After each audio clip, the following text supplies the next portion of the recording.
Hello guys, welcome back to my YouTube channel. Hope you are doing good. Today I am here with another video and it's all about why it's important to study in central universities in India. चलो तो guys आज का video start करते हैं और आज का video का टॉपिक था कि why it's important to study in central universities in India. मतलब आपको सेंट्रल यूनिवर्सिटीज़ में क्यों पढ़ना चाहिए। जैसे मैंने लास्ट वीडियो बनाया था कि जिसके भी कम परसेंटेज है तो आप बहुत सारे एग्ज़ाम्स वो दे सकते हो, जिसमें ये इंडिया के अंदर 56 सेंट्रल यूनिवर्सिटीज़ है।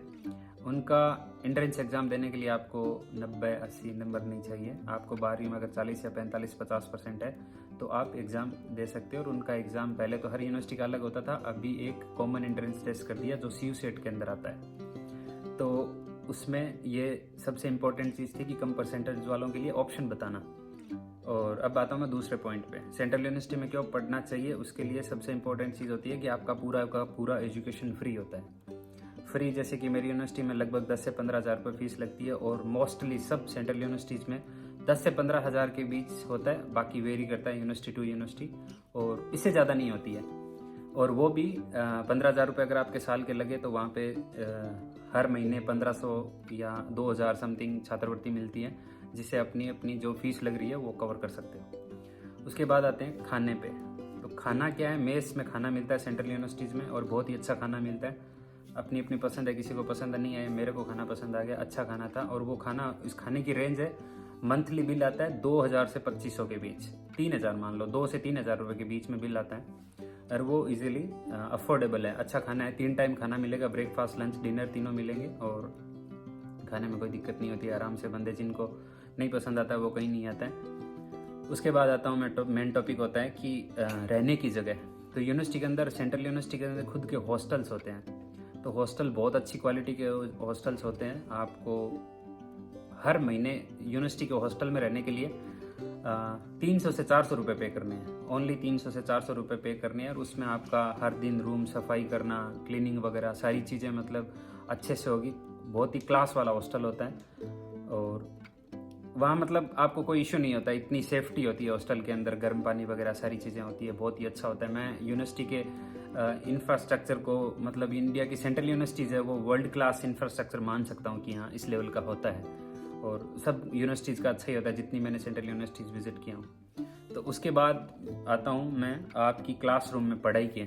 जैसे बाहर की यूनिवर्सिटीज़ में और सेंट्रल यूनिवर्सिटीज़ में पढ़ने का अलग फ़र्क ये होता है कि वहाँ पे क्लासरूम एक्टिविटीज़ होती है। वो ऐसे थोपा नहीं जाता है कि ये 5 किताब पढ़ लो, ये 4 किताब पढ़ लो, ऐसे नहीं है। वहाँ पे थोड़ा तरीके से पढ़ाते हैं। कोई भी टॉपिक है तो पहले टीचर आके डिस्कस करेंगे, उसके बाद आपको बोलेंगे कि चलो ठीक है ये टॉपिक है, और आप 4 लोगों का ग्रुप बना देंगे। तो उसमें आपको वहाँ से पढ़ के समझना पड़ेगा। उसके बाद क्लास में जाके सबके लोगों के सामने आपको प्रेजेंट करना पड़ेगा। तो वो बहुत ही अच्छी चीज़ होती है। वहाँ से आप लिखना, बोलना, पढ़ना, समझना, वो एक बहुत ही मतलब एक समझदारी वाली चीज़ होती है। वो वहाँ से बंदा सीखता है। जैसे मैंने सेंट्रल यूनिवर्सिटी से पढ़ के सीखी हूँ, उससे पहले मेरे को ये सारी चीज़ें नहीं पता थी। तो क्लासरूम की जो पढ़ाई का जो माहौल है वो बाकी यूनिवर्सिटियों से, मतलब आप कोई प्राइवेट यूनिवर्सिटी में पढ़ रहे हो ना बहुत पैसे दे के, उससे भी वो बहुत यूनिक रहती हैं ये सारी चीज़ें। उसके बाद होती है क्लासरूम के बाहर। तो क्लासरूम के बाहर जो चाय पर चर्चा का जो कॉन्सेप्ट होता है ना, चाय पे चर्चा करना, तो वहाँ पे बंदे सब डिपार्टमेंट के अलग अलग बंदे आके बैठते हैं, मिलते हैं, बात करते हैं। तो वहाँ से आप बहुत सारी चीज़ें सीखते हो और आपको पता ही नहीं चलता क्या सीखते हो। लेकिन जब 3 साल के बाद बाहर निकलते हो, इंटरव्यू के लिए जाते हो ना, तो वो सारी चीज़ें आपको पहले से पता रहती है। जो बोलना करना किस टाइप से, वो आपको वहाँ पे पता नहीं चलेगी। बहुत ही अच्छा माहौल होता है। और सबसे अलग बात होती है सेंट्रल यूनिवर्सिटी में, आपको इंग्लिश सीखने के लिए, अगर आप सेंट्रल यूनिवर्सिटी में आके अगर इंग्लिश नहीं सीख पाए ना, तो मैं आपको गारंटी देता हूँ कि आप कहीं पे नहीं सीख सकते। ऐसी कोई जगह ही नहीं है। क्योंकि वहाँ पे जैसे केरला से, पंजाब से, हरियाणा से, उत्तर प्रदेश से, आंध्र प्रदेश से, बंगाल से सब लड़के आते हैं। तो कोई सबकी अलग अलग लैंग्वेज होती है, तो एक कॉमन लैंग्वेज हो जाती है, वो इंग्लिश होती है। तो वहाँ पे आप सब लोगों से अपना अपना अलग ग्रुप बनाओगे, किसी के साथ कोई दोस्त बनेगा, ऐसे है। तो वहाँ पे इंग्लिश सीखने का सबसे अच्छा माहौल है। वहाँ पे अंग्रेजी सीख सकता है और मैंने वहीं से ही इंग्लिश सीखी सेंट्रल यूनिवर्सिटी से। उसके बाद आता हूँ मैं जॉब प्लेसमेंट पे। तो सेंट्रल यूनिवर्सिटीज़ में अलग अलग कोर्सेज होते हैं, जैसे Japanese, Chinese, German, Korean, Persian, Russian और इंग्लिश। तो जो बंदे इंग्लिश में ग्रेजुएशन करते हैं इनकी भी जॉब लगती है। लेकिन फॉरेन लैंग्वेज में जो ग्रेजुएशन करते हैं ना, उनकी 100% जॉब लगती है। कोई बंदा 3 साल वहाँ पे पढ़ाई की है ना किसी ने, तो उसकी 100 में से 100% जॉब लगेगी। अगर 3 साल किसी ने मज़े भी किए और थोड़ी बहुत भी पढ़ाई की है, उसकी भी जॉब लगेगी। मेरे दोस्तों में ऐसा कोई दोस्त नहीं है जिनकी जॉब नहीं लगी, और सेंट्रल यूनिवर्सिटीज़ में मैंने कोई ऐसा बंदा नहीं देखा फॉरेन लैंग्वेजेस में, specially Chinese, German, Japanese, Korean. वहाँ पे इंग्लिश वालों की भी जॉब लगती है, लेकिन इंग्लिश वाले ज़्यादा करके अपनी मास्टर करते हैं, PhD करते हैं, उस अपने एक एम से आते हैं। तो जॉब वाइज देखे तो सेंट्रल यूनिवर्सिटी में जो बंदा अगर एक बार चला गया ना, वो 100% ज़िंदगी में जॉब लगेगा। इतनी मैं आपको गारंटी के साथ कह सकता हूँ, ये दावा है मेरा कि बंदे को अगर कोई भी अगर प्राइवेट जॉब नहीं चूज़ करेगा ना, तो भी अगर गवर्नमेंट सेक्टर में घुसेगा ना, तो भी वो एटलीस्ट UPSC के लेवल का सोचेगा, मतलब फर्स्ट ग्रेड का सोचेगा। वो बंदा कभी थर्ड ग्रेड का फॉर्म नहीं करेगा। मेरी जो जान पहचान में जितने भी लोग हैं, किसी ने थर्ड ग्रेड का फॉर्म नहीं भरा। कोई वापस अपने स्टेट आके थर्ड ग्रेड की तैयारी तो नहीं करेगा। हो सकता है कर सकते हैं जिन लोगों ने 3 साल अपने बस ऐसे ही मज़े किए, और जिनको कुछ नहीं करना है वो कर सकते हैं। बाकी कोई बंदा ऐसे नहीं कर सकता।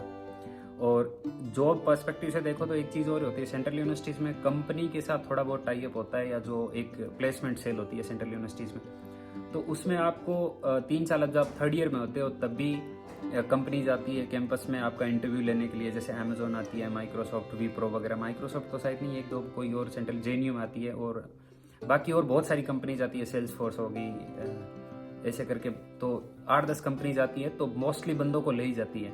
अगर कोई बंदा नहीं रहता है तो वहाँ पे एल्यूमिनाई कनेक्ट अच्छा होता है। जैसे मैं अभी एक काम कर रहा हूँ, तो हमारे जूनियर्स होते हैं, हमसे अप्रोच करते हैं कि हमें जॉब वगैरह हो रहा है, तो हम उनको रेफरल कर देते हैं, रेफरल डाल देते हैं उनका ऐसे। तो उस पर्सपेक्टिव से जॉब में 100% मतलब सेंट्रल यूनिवर्सिटी से जॉब लगती है। और उसके बाद आती है सेफ्टी। सेफ्टी वाइज देखे तो बहुत सारे लोगों का कंसर्न होता है, जैसे लड़कियां हैं तो घर वाले दूर से बाहर भेजना नहीं चाहते हैं। एंड उसमें सेंट्रल यूनिवर्सिटी का ये होता है कि सेफ्टी के मामले में सेंट्रल यूनिवर्सिटी एक ऐसी जगह है जहाँ पे कोई कैसे कोई लड़का लड़की किसी को कुछ कोई छेड़ नहीं सकता। अगर किसी ने कुछ भी कर लिया तो इस central university with in 1 hour, 1 घंटे के अंदर बंदे को रस्टिकेट करके निकाल देगी, और वो बंदा जिंदगी में कहीं पे कामयाब होने लायक नहीं रहेगा। तो सेंट्रल यूनिवर्सिटी की ये 4-5 चीज़ें थी, बहुत इंपॉर्टेंट है। सबसे पहले मैं आपको वापस रिकॉल कर देता हूँ 5 पॉइंट, कि आपको कम परसेंटेज है तो आप सेंट्रल यूनिवर्सिटी में आ सकते हो। अलग अलग कोर्सेज होते हैं, अपनी मर्जी के हिसाब से कोर्स चूज कर सकते हो। किसी को फॉरेन लैंग्वेज पढ़नी है, Chinese, German, Japanese, Korean, Russian, ये तो आप पढ़ सकते हो। अगर किसी को इंग्लिश में करना है वो कर सकते हो। किसी को जियोग्राफी, पॉलिटिकल हिस्ट्री पढ़ना है तो वो सब चीज़ें पढ़ सकते हो। सारे ऑप्शंस रहते हैं। और सेकंड पॉइंट था फीस कम लगना। बहुत ही कम फीस होती है, वर्ल्ड क्लास इंफ्रास्ट्रक्चर होता है। जो लाइब्रेरियों में बैठ बैठ के बाहर गाँवों में बंदे बैठे रहते हैं और 10-10, 12-12 हज़ार रुपये देते हैं ना, सेंट्रल यूनिवर्सिटीज़ की लाइब्रेरी में लाखों किताबें होती हैं, और ऐसी वैसी लगी हुई एक बहुत ही अच्छी मतलब लेवल की लाइब्रेरी होती है। कभी आप ज़िंदगी में मौका मिलेगा किसी को जाके बैठ के, तो आप मतलब उस वीडियो को फिर से देखोगे कि हाँ वो बात सही है। बाहर कहीं ऐसा कोई और यूनिवर्सिटीज़ में नहीं होता, अगर होता है तो भी बहुत लिमिटेड एक्सेस होता है। और उसके बाद था मेस वगैरह में खाना अच्छा होता है, बहुत कम पैसे लगते हैं। और सेफ्टी वाइज आपको बता दिया कि कैंपस में इतनी सेफ्टी होती है। कोई भी कभी भी सेंट्रल यूनिवर्सिटी में अगर कोई आगे वीडियो देख के पढ़ना चाह रहा है तो सेंट्रल यूनिवर्सिटी से सेफ जगह कहीं पे नहीं है। मतलब मैंने जितना देखा है, और मतलब उससे अच्छी जगह नहीं हो सकती। और जॉब पर्सपेक्टिव, सेंट्रल यूनिवर्सिटी में पढ़ोगे, मैं गारंटी के साथ कह सकता हूँ आप 100% ज़िंदगी में जॉब लगोगे सेंट्रल यूनिवर्सिटी में पढ़ के। और इंटरनेशनल एक्सपोजर, बहुत सारे आप कोर्सेज करोगे ना फॉरेन लैंग्वेजेस के, तो उसमें आपको मतलब जैसे जापानीज़ पढ़ रहे हो तो जापान जाने के 100% चांस होते हैं। आप क्लास में टॉप करोगे तो आप आराम से जापान घूम के आ सकते हो। 15 दिन, 21 दिन, कुछ समथिंग 22-23 दिन, ऐसे अलग अलग 7 दिन अलग अलग स्कॉलरशिप होती है।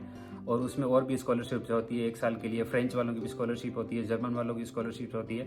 तो ये सेंट्रल यूनिवर्सिटी में ही पॉसिबल है, बाकी और बाहर कॉलेजेस में पॉसिबल नहीं होता है। तो ये सारी चीज़ें थी आज की वीडियो के लिए। और मैं एक नेक्स्ट वीडियो बनाऊंगा जिसमें बताऊंगा कि मतलब फॉरेन लैंग्वेज पढ़ के बंदे कौन सी जगह पे जॉब लग सकता है। और मतलब कम से कम 8 लाख की जॉब लगती है, ज़्यादा से ज़्यादा आपको 20-25, जितनी भी मतलब 15-20-25 जितने में बंदे में कितना है, कितना पढ़ता है, कितना करता है, उस हिसाब से बंदे की जॉब लग जाती है। तो ये बहुत ही इम्पोर्टेंट है। सब लोगों को मैं बोलूँगा जो भी मेरा वीडियो देख रहे हैं, आप ज़िंदगी में अगर आपको 1 साल का 12वीं के बाद गैप लेके एंट्रेंस एग्जाम की तैयारी करके अगर सेंट्रल यूनिवर्सिटी आना पड़े, तो आप 100% सेंट्रल यूनिवर्सिटी में पढ़ने के लिए आइए। जिनके पास पैसे ज़्यादा है वो भी आइए, जिनके पास पैसे कम है वो भी आइए। जो सेंट्रल यूनिवर्सिटी का पढ़ाने और सोचने, समझने, सिखाने का तरीका है वो कहीं नहीं होगा। और आप जब 3 साल के बाद निकलोगे तो आप एक अलग ही सोच के साथ निकलोगे। और मैं नेक्स्ट वीडियो में बताऊंगा कि फॉरेन लैंग्वेजेस का अभी क्या इंपॉर्टेंस है, कितनी, अगर कौन सी अगर लैंग्वेज अभी सीखोगे तो आप जॉब लगोगे। या मतलब कहाँ कहाँ पे पढ़ाई जाती है, क्या क्या इंटरनेशनल एक्सपोजर है, मतलब आपको विदेश जाने के लिए कौन सी लैंग्वेज पढ़ के कौन सी कंट्री क्या क्या डिमांड कर रही है अभी, तो मैं एक नेक्स्ट वीडियो बनाऊंगा, उसमें आपको पूरा डिटेल्ड में बताऊंगा और उसके बाद अपने हिसाब से अपना कोर्स सेलेक्ट कर लेना। और thank you so much for watching my videos. और लास्ट वीडियो मुझे बहुत सारे अच्छे अच्छे कमेंट्स आए, मैंने रिप्लाई भी किए थे। और आप आज के वीडियो में सबसे एक रिक्वेस्ट कर रहा हूँ कि मेरा वीडियो देखना और आप लास्ट में मुझे फीडबैक देना, मेरे को क्या चीज़ें इंप्रूव करनी है। अगर आप फीडबैक नहीं दोगे, आप कमेंट में नहीं लिखोगे कि मेरे में कमियाँ क्या हैं, तो मैं सुधार नहीं कर पाऊँगा। तो आप सबसे रिक्वेस्ट है कि मेरा वीडियो पूरा देखना और ज़रूर कमेंट करना, सब्सक्राइब करना, प्लीज़ सब्सक्राइब करना, लाइक करना। Thank you so much for watching me.